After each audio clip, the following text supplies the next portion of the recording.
elephantiasis. This is a disfiguring disease, which I'm sure you have come across someone with it, where you find someone has really like huge swollen looking feet, legs, or sometimes even hands, which it could be actually both hands or both legs or even just one of them and so on, but really swollen and looking disfigured.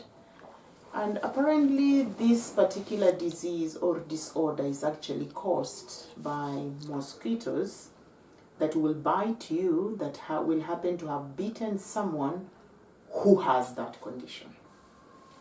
It's caused by infection with parasites that are classified as roundworms, actually, nematodes, which is a family of some type of mosquitoes that actually transmit some of these diseases. So they could probably be or not be the ones that give us malaria, but it will have to be a mosquito that has bitten someone who has this infection. Now, when a mosquito bites someone who has this condition, which is also called lymphatic filariasis, microscopic worms circulating in the person's blood, the person that has been bitten, either enter and infect that mosquito, and then now when that mosquito will happen to bite another person, then now those worms will be passed from now that mosquito to the other person, and that is how elephantiasis is spread or becomes contagious. Now you won't get infected if you just sit next to this person, because like I'm saying, this is spread from by a mosquito which will have bitten someone who has it, and then they carry that virus and they get to bite someone else. That's how you'll get it. So just someone sitting next to someone who has elephantiasis will not necessarily make them get infected, not just by contact. Now, one of the other things that elephantiasis does to people that have this condition is it really just also works on their self-esteem. Whether it's a person, whether it's a young person or an elder person, it just works on your self-esteem, because it messes your figure. It makes your feet really stand out, so like huge, uncomfortable to walk in, very painful and so on. So you realize now that person cannot walk for a long distance. That person can actually not even put on a shoe, because now shoes won't fit those people anymore. Because we're not talking about people who have like huge feet, like more than just the normal ones.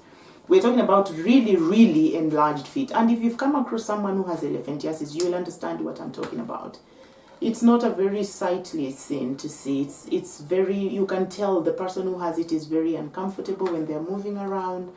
The feet just change. These people cannot put on shoes or sandals because they can't fit, and so on. So yeah, it's one of the ways that this disease or this condition affects someone. So this person's even socialization and interaction just gets minimized, if not completely messed up with, or completely scrapped and so on. So yeah. Apparently, actually, elephantiasis is one of the world's leading causes of permanent and long-term disabilities. Because, again, depending at what stage it's being attended to, some people actually never have it go away. If it's attended to in good time, it can be contained and the person can be okay. But most of the time it's not. So that's how dangerous it can be eventually.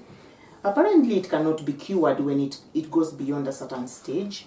And also just, it makes someone almost not want to be with other people, because first of all you have to walk on bare ground. Your shoes can't fit you, and then walking and so on becomes painful. So it just makes you withdrawn and not want to be socializing with other people, which is not good. So I thought I needed to mention that when we come across these people who happen to have this disease or disorder or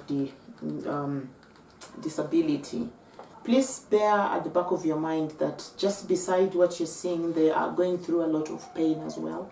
A lot of also just psychological pain, because it's like people just want to avoid them. You know, you don't know if you even want to touch this person. And again, just knowing that, you know what, this can be spread through mosses, through mosquitoes that will bite someone who has this disease and then carry that virus and, you know, infect it with someone else. It just makes it very scary. So yeah, I thought I needed to mention that because elephantiasis is fairly common, and especially in my society, my African and specifically Kenyan society. I'm sure on the streets you've come across someone with elephantiasis, someone with very, very huge feet or very, very huge, you know, swollen hands and just limbs and so on. Yeah, that's the name of the condition, and it is not nice. Like, share, comment if you've come across someone with this. You know, as a teacher, have you come across, do you have a student in your school that has this condition? You know, as a medic, I'm sure you have come across these people who come for medical attention, either for this particular condition or for any other. How do you go about this? Or do you have a family member, a neighbor, you know, a kid in the block, or just, you know, a churchmate or someone you know who is dealing with this condition? And how do you even handle this? You know, share your experience with us, because that's how we get to learn.